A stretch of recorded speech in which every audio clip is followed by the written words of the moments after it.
So in the last video, we discussed the consequences of attachment. We saw that secure children are pretty persistent and successful in childhood and adulthood. We saw that avoidantly attached children were detached, defensive, not trusting, and in adulthood, they didn't have a lot of good relationships, maybe compulsive about work. The anxiously attached child was more angry and frustrated, more likely to have difficulty with relationships, and then in adulthood the romantic attachments are intense, a lot of sexual attraction and jealousy, and feeling kind of doubtful about the relationships and lonely. So let's move on from attachment and let's think a little bit about how to parent a child who's young. Here's my best advice for you. Number one, respect that they are whole people who have the innate ability to learn. They come into the world already wired up with a basic personality and with the ability to learn and grow. So even when they're just newborns, interact with them. Wire up their brain for connection in infancy with lots of playful touch and sensitivity with just the right amount of stimulation. This is basic attachment stuff. Playful touch, lots of sensitivity, very responsive, don't over or understimulate. Number three, teach them what to do rather than telling them what not to do. Always better to say to a child, I want you to touch me gently like this and pat my cheek, as opposed to stop pulling my hair. Let me show you how to pet the cat nicely rather than stop pulling the cat's tail. Let me show you how to use your spoon rather than stop throwing the spoon. Teach them what to do. Here's a little quick story.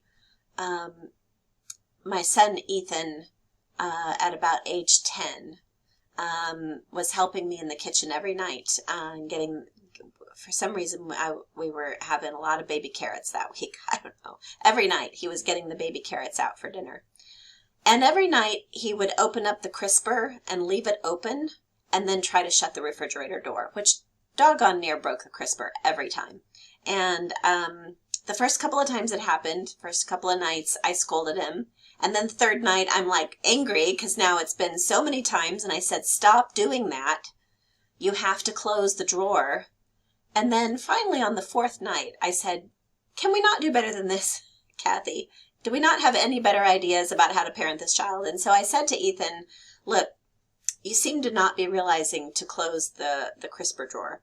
So I just want you to practice that 10 times. Get the carrots out, put them on the kitchen table, close the crisper, and then close the refrigerator door.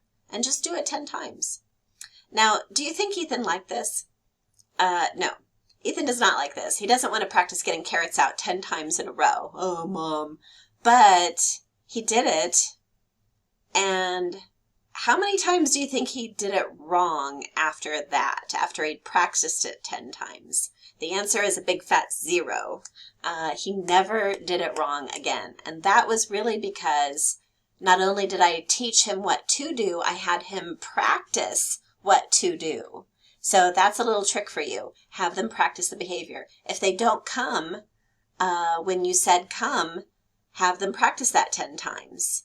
If they don't put up the toys when you ask them to, have them practice that 10 times. Teach them what to do rather than telling them what not to do, and have them practice the behavior they want. And then the last one is emotion coaching. And so I've just got a little quick thing to share with you on this, because I don't know about you, but I think we have a crisis of inability to cope with our feelings in this country. There are so many people who are wound up so tight that they'll haul off and be violent to other people at a moment's notice with the slightest provocation.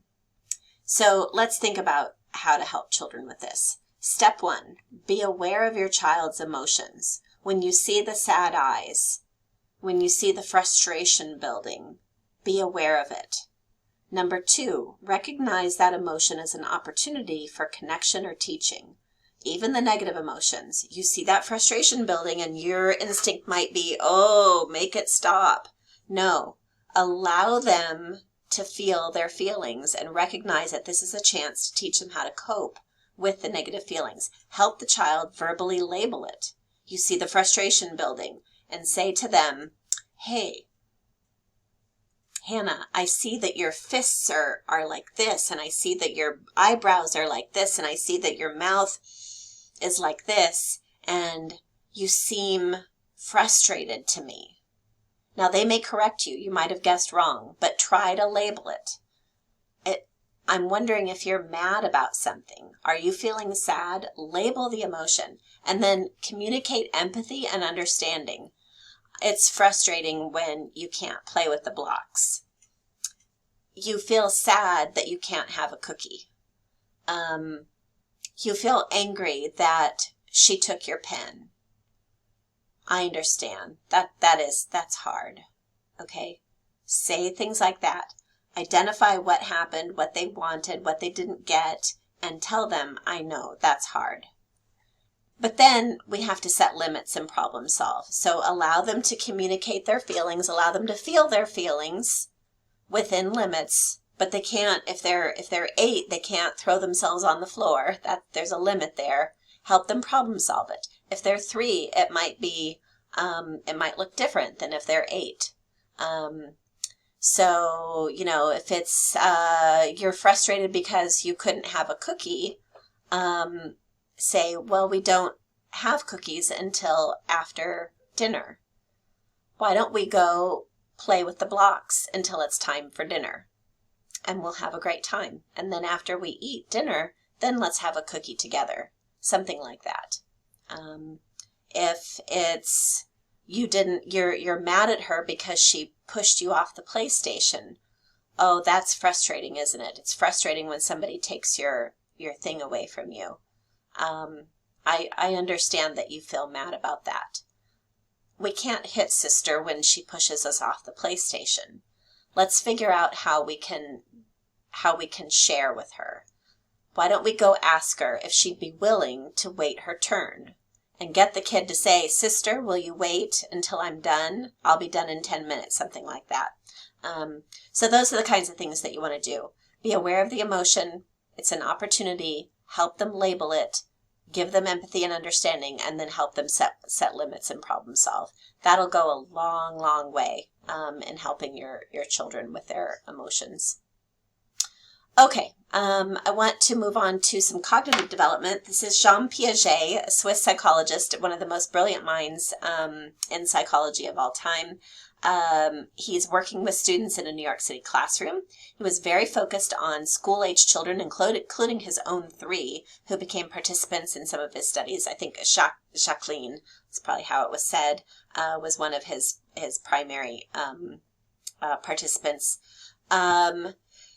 Here's the thing about Piaget. Before him, people thought that children's brains were like miniature adult brains. Now, if you've ever worked with a child, you know that that's absolutely not true. Piaget really understood that children think differently than adults do. And he identified 4 stages of cognitive development.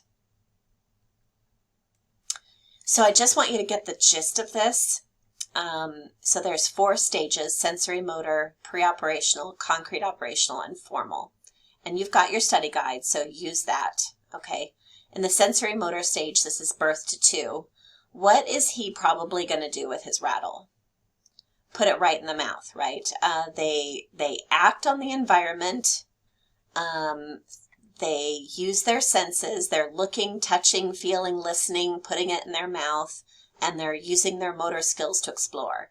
Nobody shows a baby this age flashcards. If you're doing that, you're doing something wrong. They need to be given objects. This is the pre-operational phase. This is ages 2 to 7. They are intuitive thinkers. They are not logical. Not at all. Not remotely. You can't give a child this age 2 + 2 = 4. They have to wait until they're concrete. They're very egocentric. They can't take the viewpoint of other people very well, so they don't share very well. So these are very intuitive thinkers, not logical. In concrete operations from 7 to 12, though, they are logical, but only about concrete things, only about things they can touch and feel and see and experience. They don't think very well about abstractions. Like if you ask this child, what is love? They're going to say it's mom's hug, or it's when mom lets me have more screen time. They're going to say something like that. But this girl can think abstractly and hypothetically. She can think logically about abstractions. So she will say something like love is an emotion, or love is a commitment, or love is a chemicals in the brain. She'll say something more abstract like that. So sensory motor is birth to 2, acting on the world with your senses. Pre-operational is 2 to 7, intuitive but not logical. Concrete operations is logical thinking about concrete objects, and then formal operational is abstractions and hypotheticals. So that was quick. We spend quite a bit of time on this in lifespan, but I just wanted to introduce you generally to the idea. All right, I think this is the last section for infancy and childhood, the development of language. So how are you going to talk to this little guy? I really don't want to irritate you to death, but it's going to sound something like this. Hi, little baby. You want to have some yummy bananas to eat? Oh, yes, we're going to have some yummy bananas. It's going to be something like that, and that's what's called infant-directed speech, or it's sometimes called mother-ease. And all the things about my speech that irritated you, we're going to kind of, let me tell you what it was. It was a high pitch, it was slower, it was louder, and it was repetitive. So I said the word bananas several times. I'm trying to teach him the word bananas by saying it multiple times. Kids love this. Babies absolutely love infant-directed speech and mother-ease. They tend to hear higher pitches a little bit better than deeper pitches, and they love the high pitch of infant-directed speech. So it seems to be something that's very, very natural. It's been observed, I believe, in all cultures that have been observed. So very important aspect of this. So if you ever hear a mom talking to their baby like that, don't freak out. Now, if you hear somebody talking to their dog like that, or their romantic partner like that, that may be a different story, right? And, you know, let me just say, we sometimes talk baby talk to romantic partners, don't we? And that annoys other people. Well, why do we do that? Think about attachment. How we're attached to mom is how we're attached to our romantic partners. We probably played with mom's face. We play with our partner's face. Mom talked in infant-directed speech to us, baby talk, and we talk baby talk with our romantic partner. We're kind of reliving our attachment to mom. Okay, didn't mean to freak you out, but that's probably what's happening. So back to development of language. Around 3 months or so, they begin what's called cooing. Cooing is breathy vowel sounds like "ow," "ay, ay, ay," like that. No vowels. There's no ba ba ba. It's just "ay, ay, ay." Babbling is when you get the consonants. This happens around 6 to 9 months. This is ba ba ba ba ma ma ma ma, and they'll often do that over and over and over again. Babies who are deaf will babble in sign language. They will do a partial sign repetitively over and over in the same way that a hearing baby says ba ba ba. The first months come around, first words come around 12 months or so. It's usually an object, but it doesn't have to be. Ethan's first words were ball and car, and my daughter Hannah's first words was, it was actually a sentence, weirdly, but it was social in nature. She said, "I-you," which meant to her, "I love you." Telegraphic speech occurs right around 15 months of age. This is things like want go, want banana, mommy sit. Okay, so it sounds like a telegraph. Mommy sit, doggy go, doggy bad.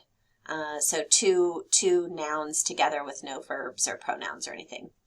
By about 2 years of age, most children have about 300 words. By 6 years of age, most children have about 10,000 words, and then adults have anywhere from 30 to 60,000 words, if you can believe that. I bet you didn't know you knew that many words, but we do. So I'm going to share this little video with you. Probably a lot of you have seen it before, but I would say this guy knows how to talk to his kid. You can tell he's like, what did you say, Dad? So they have a really lovely conversation, and I just want to point out a couple of things about this. He talks to his kid in full sentences. He uses a lot of expression. There's lots of good eye contact. This is called interactional synchrony. There's imitation. He responds to what the baby says as though the baby has said something meaningful, even though he doesn't, because he's just sort of babbling. But in his mind, he's saying something, and so he responds as though he is. So those are the kinds of things that I want you to observe here in this video. That's how you talk to your children. Talk a lot. Talk about the world, ask questions, ask why do you think they're arguing? Why does she look sad? What do you think is going to happen next in the story? Use motherese early on, and then begin to use your more complex language as soon as you can. I think one mistake that parents make, it's better to use more complex language than less, probably, because kids learn language so fast. You wouldn't even believe it. It's just insane. Okay, I'll see you in the next video for adolescence.